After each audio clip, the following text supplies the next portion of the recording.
বেকারত্বের চাদর জড়িয়ে সমালোচিত এই সমাজে ঘুরে বেড়ানো এক মধ্যবিত্ত ফ্যামিলির সন্তান আমি। এই সমাজ আমাকে ভিক্ষাও করতে দেবে না, আর আমি আমার দামি শখগুলো পূরণও করতে পারি না। সব শ্রেণীর মানুষের সাথে চলাফেরা করার কারণে আমাকে একটা রুচিশীল চরিত্রের মধ্যে অভিনয় করতে দেখা যায়। শখের জিনিসের সাথে কল্পনায় আলিঙ্গন করি, আর পরিবারের রোগা পাতলা মেরুদণ্ডে চেপে খাই দায় আর ঘুরি। সব বুঝি, তবু বুঝের মতো ভান করি। পরিবারকে আর্থিকভাবে সাহায্য করার বয়সে আমি আমার নিজের মতো চলি।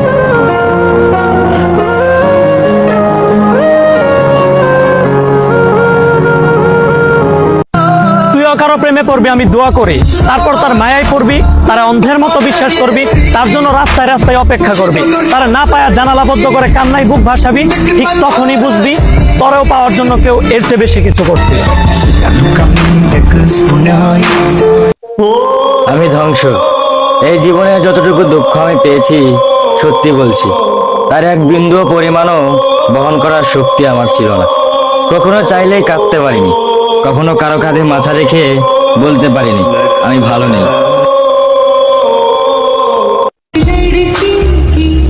তোমরা কি জানো আমি এত স্যাড পোস্ট কেন করি? তাহলে শুনো, আমার অতীত যতটা না ভয়ঙ্কর ছিল, তার থেকেও বেশি ভয়ঙ্কর আমার বর্তমান। আর কিছু বলার নেই।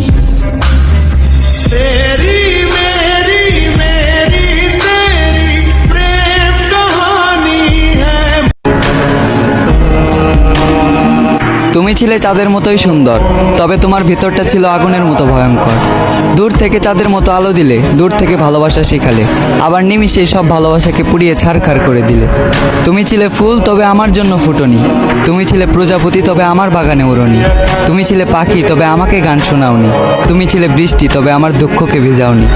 তোমার ছিল মায়াবী দুইটা চোখ, যে চোখ দিয়ে শুধু আমার উপরের হাসিটাকেই দেখেছ, ভিতরে লুকানো কষ্টটাকে আর দেখোনি। তোমার পাশে অন্য কারো ছায়াটাকেও সহ্য করতে পারতাম না। আজ দেখতে হচ্ছে তুমি অন্য কারো হাত ধরে চলো, অন্য কাউকে ভালোবাসার কথা বলো। শুধুমাত্র তোমার কারণেই আমার আলোকিত জীবনটা আজ আধার কালো। খুব জোর গলায় বলতে ইচ্ছা করে, তোমার থেকে জানতে ইচ্ছা করে, আমিও তো ছিলাম মানুষ। কি এমন ক্ষতি হইতো? আমাকে একটু বাঁচলে ভালো।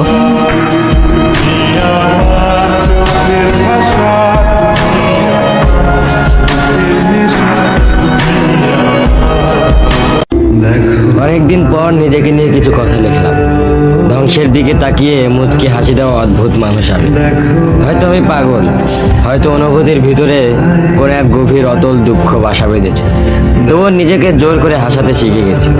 যেদিন ভেতরটা একবার ভেঙে গিয়েছিল, সেদিনও বাইরে থেকে এক চিলতে হাসি মুখে নিয়ে সবার সামনে দাঁড়িয়েছিলাম। কষ্টগুলোকে আমি বন্ধু বানিয়েছি, একাকিত্বকে আপন করে নিয়েছি। মানুষ ভাবে আমি হয়তো সুখী, শক্ত, নির্লিপ্ত, কিন্তু তারা জানে না প্রতি রাত আমার এক একটা লড়াই। নিজেকে নিজেই বুঝিয়ে রাখি তুই ভালো আছিস, অথচ আমি জানি আমি ভালো নেই। ভেঙে যাচ্ছি প্রতিদিন একটু একটু করে, আর এই ধ্বংস হওয়াটাকে যেন ভালোবেসে ফেলেছি। আমি সেই মানুষ যে হার মানার আগে হাসে, কারণ জানি কান্না দেখিয়ে লাভ নেই। পৃথিবী শুধু শক্তদের মনে রাখে, দুর্বলদের নয়। তাই আমি অদ্ভুত, আমি অনুভূতির আগুনে পুড়ে যাওয়া নীরব যোদ্ধা। আমার জীবন কোনো সুখের গল্প নয়, এটা সেই শব্দ বিপ্লব, যেখানে হাসির আড়ালে লুকানো থাকে হাজারো না বলা কথা, ভাঙা স্বপ্ন, হারিয়ে যাওয়া আমি।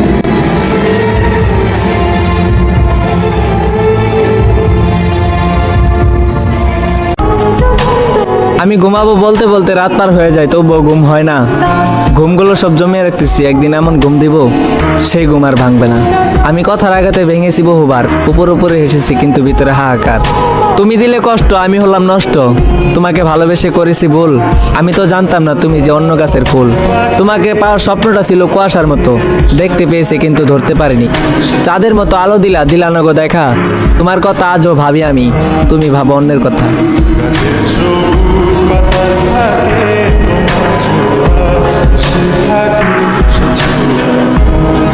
মানুষ খুঁজে আপন মানুষ, মনটা খুঁজে কারে।